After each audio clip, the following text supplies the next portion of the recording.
I was just playing around with this 8-bit style pixel Lora, and honestly, it was fun.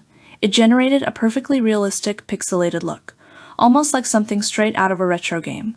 You can download the Lora here on Civitai. I included the link in the description. Here, I loaded the Lora with a strength of 1.0 and then entered the keyword prompt. We're generating an anime-style image of a girl sitting on a park bench, but look at the result. The image has turned into pure pixel goodness, especially on the wooden bench. If you zoom in, the texture looks exactly like game graphics, almost like an old SNES cutscene. The Lora did a surprisingly good job of converting the bench into a pixelated style. Next, we test a car in a sunset scene. After applying the pixel Lora, the image now looks like graphics from an old vintage video game console. The Lora clearly performs best with low bit depth palette-based colors. Even small details, like the street cones, resemble elements from classic games, almost like scenes from retro titles set in New York City. Now, let's move to portrait images.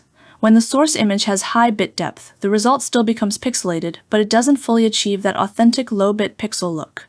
Instead, it appears more like a filtered image rather than true retro pixel art. Here's another example. The source image here is a cartoon-style image, and this time the pixel effect works really well. The edges are clean and well-defined, and the overall result feels much more consistent. Take a closer look at the fruits. They resemble classic video game icons with clear shapes and simplified colors. This image converts very well into a pixel art style. The mountains and background are also perfectly pixelated, maintaining a cohesive retro look. Now, zooming in further on the fruits placed on the picnic mat, the details become even more convincing. It genuinely looks like a screenshot taken from a vintage console game, similar to old cartridge-based graphics.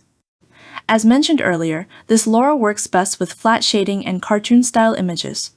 In these cases, the pixel effect looks clean, consistent, and visually accurate. However, when applied to realistic images, the result is different. Although the image is technically converted into a pixelated form, it does not achieve a true retro pixel art appearance. This is mainly due to the high bit depth colors in realistic images.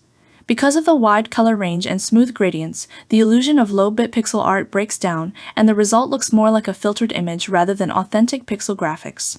So, for best results, use flat-shaded, cartoon-style images. Alternatively, you can convert your image into a simplified, low-detail style before applying the Lora. That's the key tip for getting clean and convincing pixel art results with this Lora. Thanks for watching.